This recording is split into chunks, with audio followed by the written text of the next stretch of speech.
Telenet Services. Building trust for generations. Celebrating 55 years. The time by Sagicor is 7 o'clock.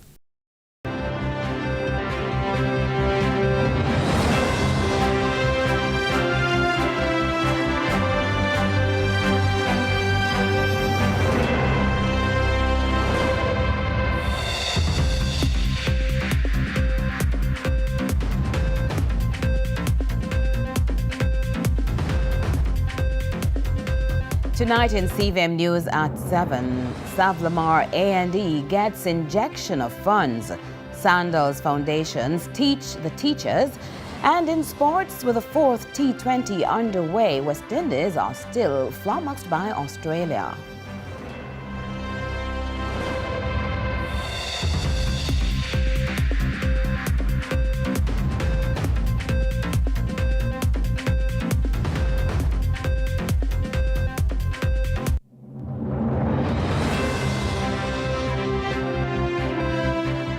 Hello from Kingston, Jamaica. This is CVM News at 7 for Saturday, July 26, 2025.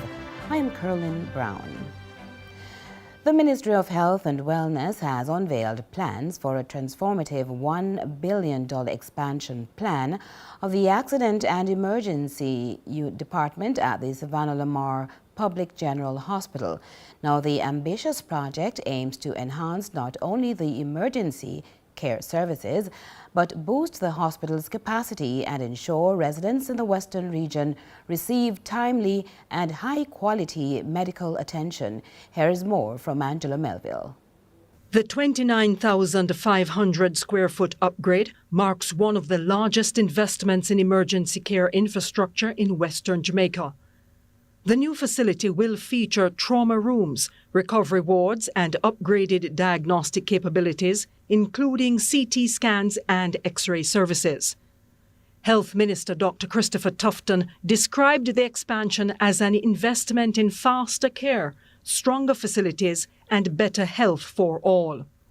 Very big day for the Savlamar Hospital, 61 years old and well overdue for a major overhaul. We unveiled a $1 billion Jamaican plan to a new A&E, new outpatient, a restructuring of inpatient to add nearly 60 more beds or 30% increase in bed capacity, diagnostic center, minor operating theater, and we're starting now going to market for a contractor to get the work done. The designs are complete.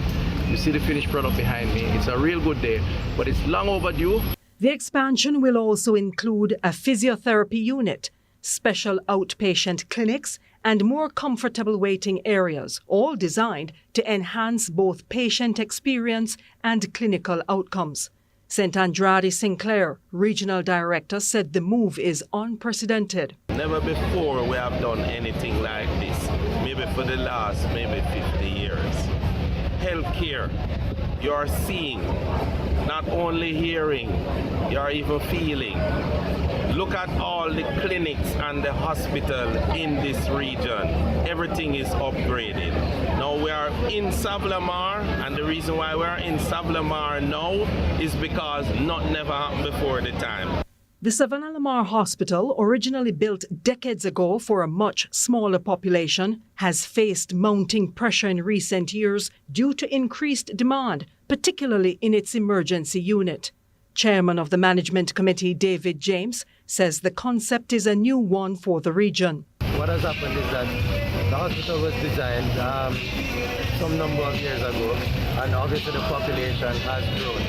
So the minister had asked for a simple solution, and this is what we came up with. So all being well, we'll see how best this will help to solve some of the issues that we're facing. Construction is expected to begin soon, with the ministry emphasizing its commitment to keeping services running throughout the development process. Once completed, the expanded A&E department is expected to be one of the most modern in the Western region. Angela Melville, CVM News. Over 100 overseas educators and volunteers from the United States and Canada are now in Jamaica as part of a long-standing summer program, a partnership between the Sandals Foundation and Great Shape Inc. For this year, teachers in Westmoreland are part of the training sessions, focusing on new teaching methods, technology and special education support. Zol Grant has more details. Over 100 overseas volunteers are in Jamaica delivering professional development for local educators as part of the Teach the Teachers Summer Workshop. The initiative, now underway at Godfrey Stewart High in Westmoreland, focuses on areas such as behavioral management, computer literacy, and artificial intelligence.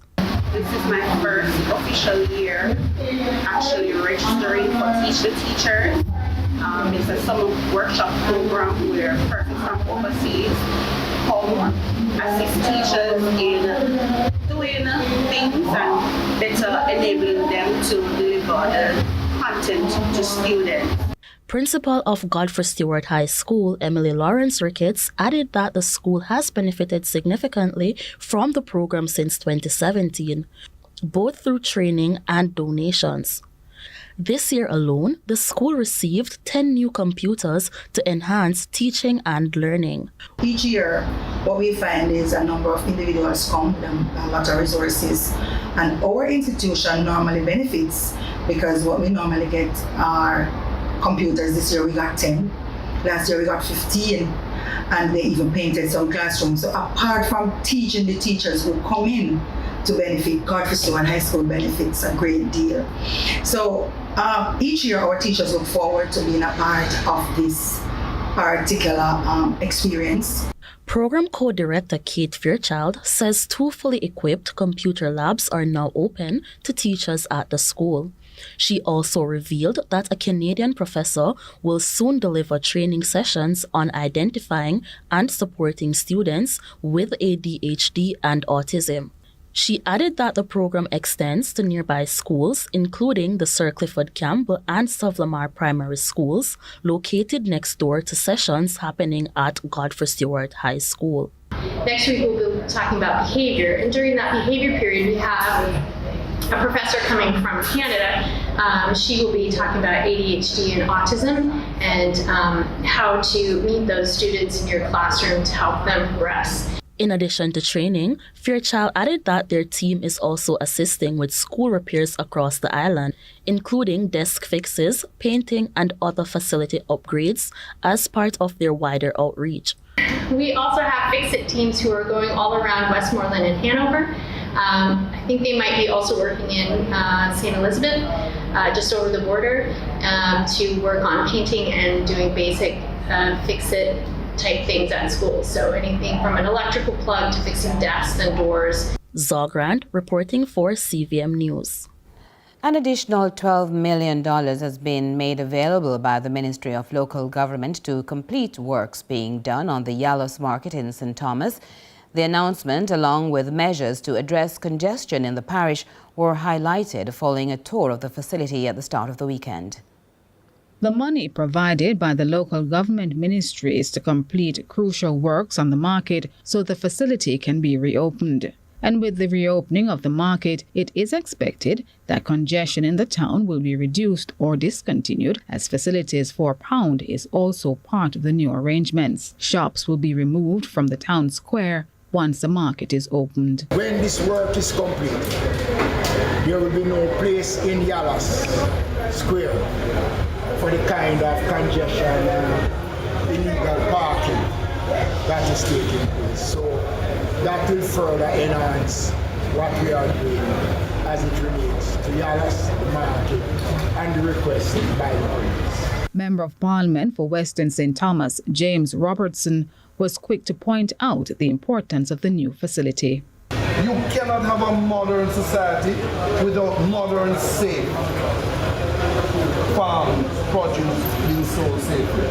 I see where you have everything incorporated in the short term here. Meanwhile, a promise was made to look into concerns raised about individuals tapping into the supply of the municipal water system. Member of Parliament did raise the concerns about tapping in on the municipal water systems and reduce the flow of water to residents. So actually, pay for that water through the parish funds, I will engage Minister Green and Rada in the matter. And another matter of interest that was raised by the police is the question of a pound in Yalos.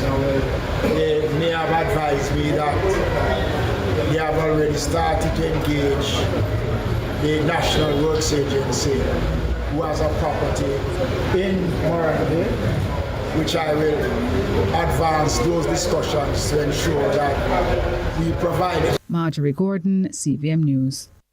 The opposition People's National Party, the PNP, is in St. James drumming up support for its 5 candidates there, with a general election on the horizon. Now, with some seeing unknown date as a lack of confidence in the Jamaica Labour Party's chances, the PNP believes, despite a commanding majority in Parliament, the ruling JLP could be feeling the pressure of shifting political winds. Here's more from Andre Jebinson. Within the PNP, there is growing belief that because Prime Minister and JLP leader Dr. Andrew Holness has not provided any hints about the date of the general election, it's a signal of a lack of confidence within the JLP. PNP General Secretary Dr. Dayton Campbell asserts that despite the JLP's incumbency, majority and pronouncements on the hustings, the party is facing the prospect of defeat. I hear them talk about, oh them this and oh them that. We are now at the 24th of July. The election due by the 3rd of September. He carried right down to the wire, because when him looking at St. Ann, when him looking at St. Mary, him look at Portland, he look at St. Thomas, he come at town, him not see nowhere where him can win this election. Dr. Campbell admits that the 2020 election was a bruising defeat for his party. The outcome left the PNP holding just 14 of the 63 seats in Parliament, compared to the JLP's commanding 49. That means the PNP would need to retain every seat it currently holds and flip 18 more to secure a majority and form the next government. It's a tall order, but Campbell is undeterred. I am telling you tonight from Musgrave Square that is not going to be 32 or 33 or 34 or 35 or 36 or 37 or 38. We are going to give them a beating. Campbell claims that rather than running on their record, the JLP has resorted to personal attacks, especially against PNP President Mark Golding. But for them leader, where them have to hide on the poster, you remember that 2020, when you look on the Labour right billboard, you see Andrew Wallace big and ball. Now them catch him up in our local corner. If you don't look good, you don't see him up on the flyer. The JLP has questioned Golding's country of birth and has critiqued his complexion and overall appearance. When you are comfortable in yourself, you can wear anything you want to wear, and you still feel comfortably in your clothes, because you know, say, no police now look for you, no integrity commission now look for you, no FID now investigate you, you don't have no matter in a court for no judicial review, so you're well comfortable in your own clothes. Dr. Campbell is the former MP for St. Ann Northwestern and is now aiming for Westmoreland Eastern. Andre Jebinson, CVM News. Residents of central Manchester are said to be anxiously awaiting the school bus system expected to roll out in September, anticipating getting to school for children in rural parishes should be a different experience for this new school year. Here is more from Marjorie Gordon. Come September, when the new school year begins, parents and guardians should be saving thousands of dollars with the rollout of a school bus system extended to rural parishes. That's the hope of Central Manchester MP Rhoda Moy Crawford, who describes the reception in her constituency for the new buses as positively overwhelming. Already, parents are excited to learn that routes will be running from Mandeville to Christiana, because we have quite a number of students going to Homo Technical and Christiana High School. The routes are also leaving from Mandeville to Spaldings. We have quite a number of students going to Knox College, Spaldings High School, as far as Edwin Allen. Routes are going as far as Cross Keys, Port bus per tree. So I mean, this is very good. It's a very, very good initiative. According to the MP, the school buses will have a positive impact on the economy of rural communities. Come September, parents will be saving thousands and thousands and thousands of dollars. And we just want to remind everyone, the buses are for all Jamaicans, PNP, JLP and OP.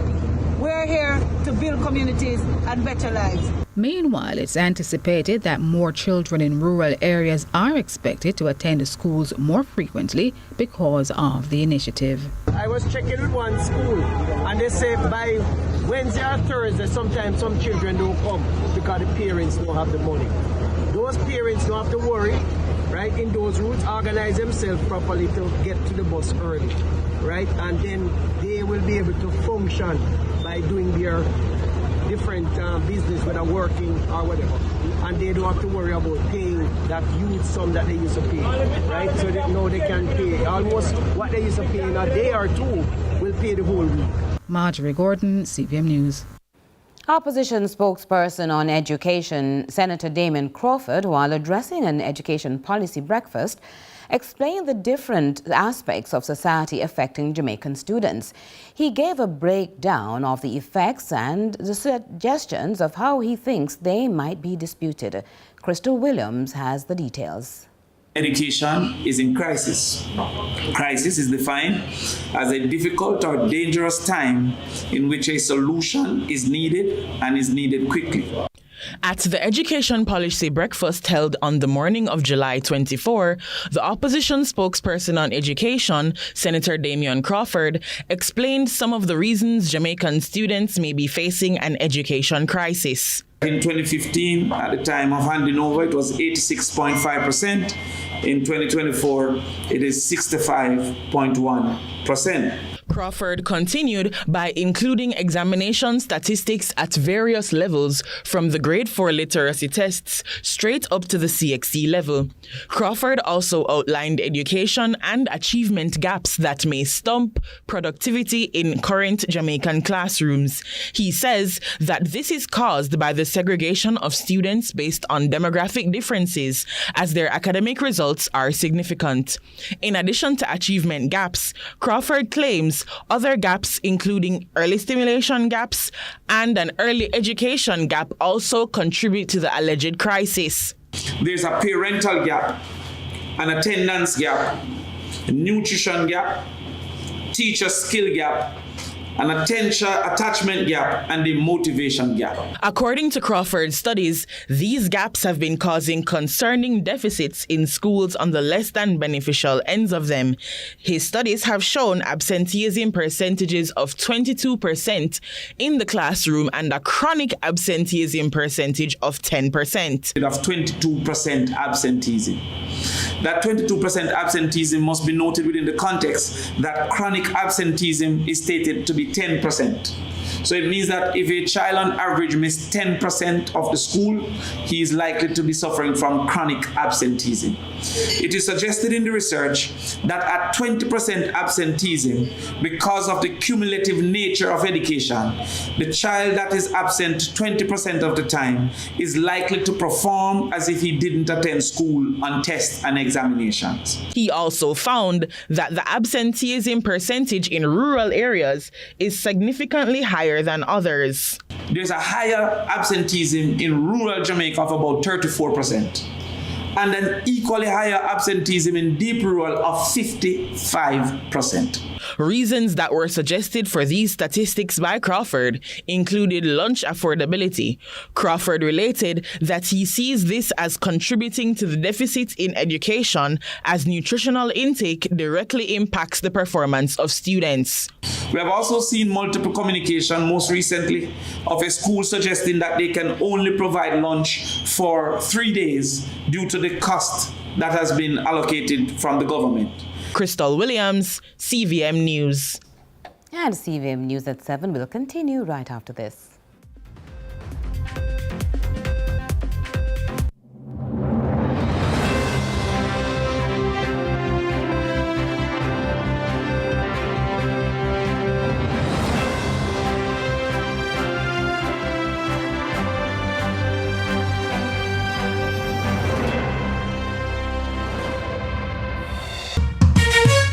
Our guest today has been named MLS Goalkeeper of the Year on numerous occasions.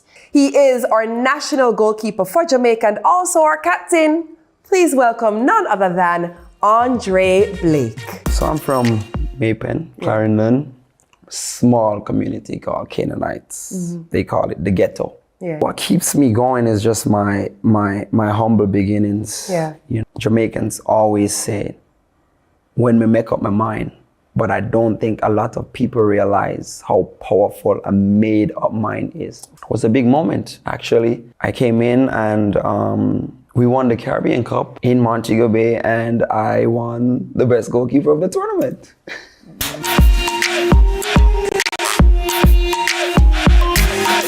Odyssey with Yendi, brought to you by Grace, Singer, and Islandnet Services. From politics to global events, from social issues to breaking news, Lead Story Prime dives deeper, cuts through the noise, and uncovers the stories that shape your world. Join us every Tuesday at 8 p.m. for Lead Story Prime with me, George Davis, for an hour of incisive analysis, expert interviews, and unparalleled coverage of the issues you care about. Lead Story Prime, your front row seat to the most compelling discussions. Lead Story Prime, where the truth comes first. Only on CVM TV.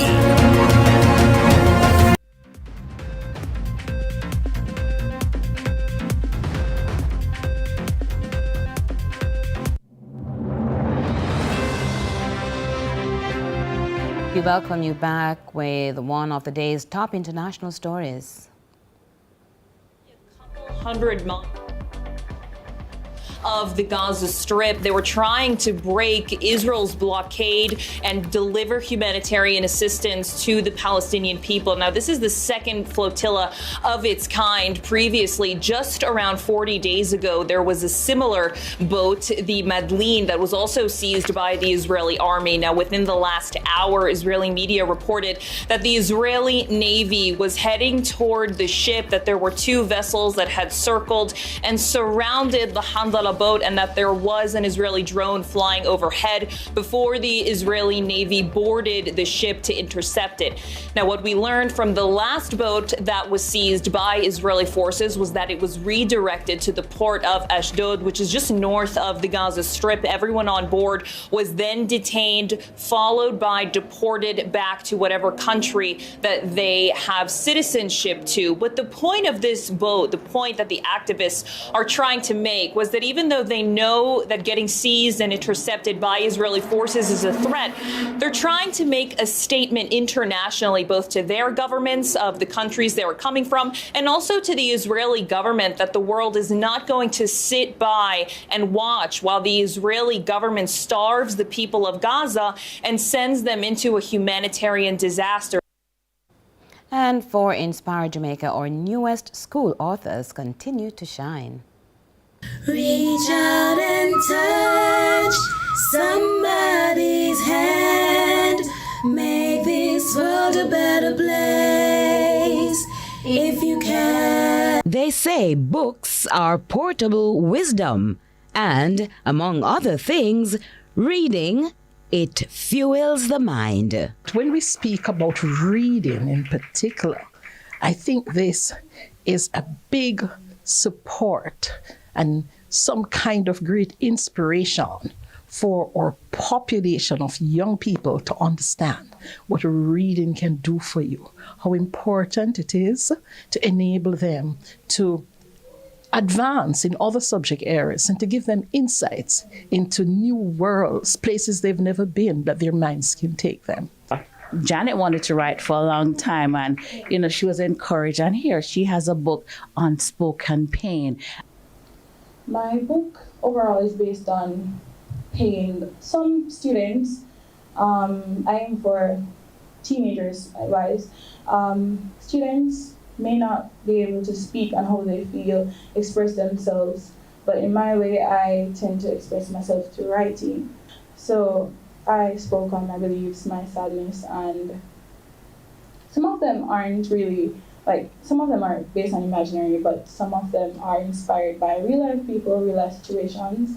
These students are going to be our next prime ministers, our next ministers, our teachers, all the professions. So we want to inject right in that vein of the future. So the Giving Pot Foundation, this is our goal here, and we're going to continue donating books, encouraging students, and shifting the focus a bit for them in their room, allowing them to focus on themselves, their creative abilities, because that's one of the challenges. I don't think some of our students are taking the time to focus internally. A lot of them are focusing externally on everything that entertains, that distracts, and that robs them of the time to discover who they are, the things that they can do. So the inside of an introvert's mind was inspired by my experiences from like primary school days up to high school days. It was basically to capture the emotional aspects that not a lot of people understand about introverts specifically. Mostly because when people hear the term introverts, they just think antisocial, don't like to talk to nobody, and just like to be by themselves all the time. But really, it's not all of that, really. We're so much more different. You guys are a big deal. Love you so much, you're a big deal. You're very, very important. Young authors, for real, bless them. My book, it's called Misery of Life, and it is a poetic expression of complexities of love. It really talks about the pain and joy that love brings, and it has poems that speaks about experiences that I've had, maybe what some persons around me have had, and what I've noticed in shows that I've watched. As I love to watch Korean dramas. I love to watch Korean. I love them. Actually, the one that is my favorite. So some of the poems really speak to some of the characters that I love, and I want to end. I want to say thank you once more to the Giving Pot Foundation and everyone that is here in support of me and the fellow authors. Thank you. Let's continue to inspire Jamaica. Reach out and touch somebody's hand. Make this world a better place if you can. Orville Higgins is standing by with sports.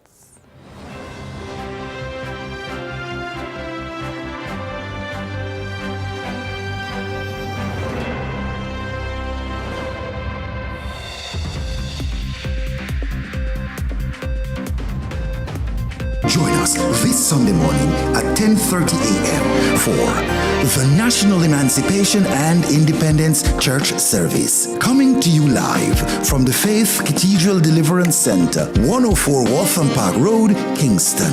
It will be a morning of praise and worship led by Bishop Dr. Harold Blair. A grateful nation giving thanks to the Almighty for 63 years of independence.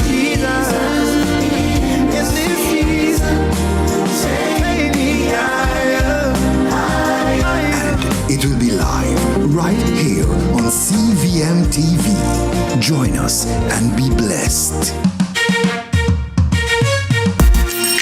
Hey everybody, I'm Yendi, and this is Odyssey with Yendi. In this space, we connect with some of your favorite people as they share their journeys. Here we have some unfiltered conversations as we deep dive into their inspirations, motivations, and experiences to inspire our own life journey.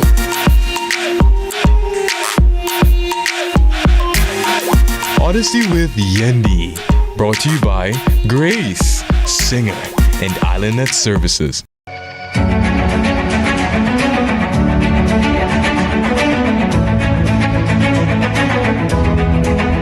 Join us this week on Tourism One-on-One as we examine the growth of Chocolate Dreams Limited and how it has benefited from various initiatives by the Tourism Enhancement Fund through its Tourism Linkages Network.